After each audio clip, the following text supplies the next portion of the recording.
Agora que nós já conhecemos o que é aceleração e a classificação do movimento acelerado e retardado, nós podemos falar do movimento retilíneo uniformemente variado, o MRUV. Esse movimento ele tem algumas características bem peculiares. Vamos a elas. A primeira, obviamente, é a trajetória retilínea, né? Já está escrito no nome desse movimento.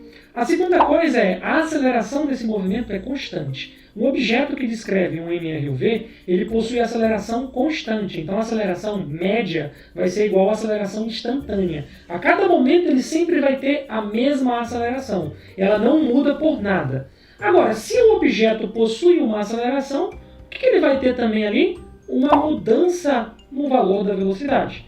E aí nós vamos ter um movimento acelerado, quando essa velocidade varia para mais, aumenta, né, ao longo do tempo, e um movimento retardado, quando a velocidade varia para menos ao longo do tempo. Agora, uma coisa que é bem importante que você destaque aí e entenda, às vezes a gente olha para isso e pensa que não é nada, né? Que é a palavrinha uniforme. Se a velocidade varia de maneira uniforme, é que, por exemplo, a cada segundo ela cresce o mesmo tanto, ou decresce o mesmo tanto. A cada 1 segundo ela vai aumentar ou diminuir sempre o mesmo valor. Ou a cada 10 segundos, a cada intervalo de tempo igual que você escolher, né, a velocidade vai variar valores iguais. Isso é variar de maneira uniforme. Ela não varia assim, agora eu vou variar 2, depois eu vou variar 15, depois eu vou variar 30. Não é assim.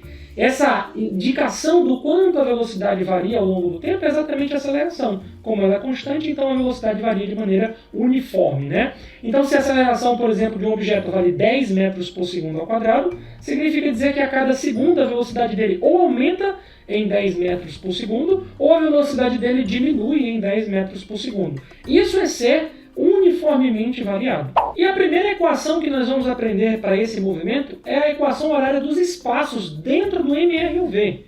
Ou seja, essa é a equação linda e maravilhosa, né, que nós vamos utilizar para encontrar exatamente a posição de um objeto que descreve um MRUV ao longo do tempo.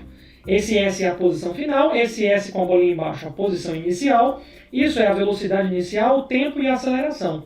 Essa expressão é uma expressão do segundo grau, a variável tempo é elevado a 2. Isso vai ser importante para a próxima aula quando nós formos falar de gráfico. Agora, uma coisa que é bem legal que você pode notar dessa equação é o seguinte, ó. Vamos imaginar que numa questão ele apareça com a seguinte equação, ó. S é igual a 10 mais 5t mais 2t ao quadrado.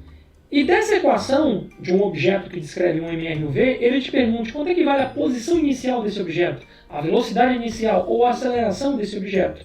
Para isso você vai pegar essa equação horária dos espaços. Sofia, sortuda, você é textuda, até com 2 em cima e 2 embaixo, sei lá o que eu estou falando. Mas enfim, neste caso a gente tem S é igual a S0 mais V0t mais AT ao quadrado sobre 2. E para encontrar esses parâmetros, nós vamos comparar o que estiver embaixo com o que estiver em cima. Esse cara que está aqui, ó, só...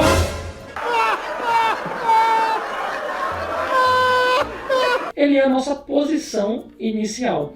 Então a posição inicial aqui seria 10. Vamos supor que esteja em unidades no SI, 10 metros seria a posição inicial. Esse cara aqui, ó, que está do lado do tempo, vai ser a velocidade inicial. Ó. Então a velocidade inicial para esse problema seria mais 5 metros por segundo. Vamos escrever isso aqui. 5 metros por segundo. E agora muito cuidado com a aceleração.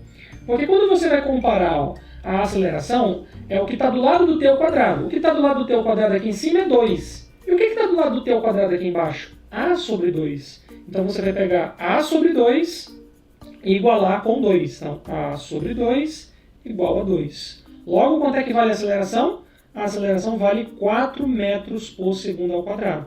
Repare que para a posição inicial é o valor que está aqui. Para a velocidade inicial é o valor que está aqui. Agora, para a aceleração, é sempre o dobro do que está do lado do t ao quadrado. Tá bom? Não vai esquecer disso, porque isso é uma tremenda pegadinha.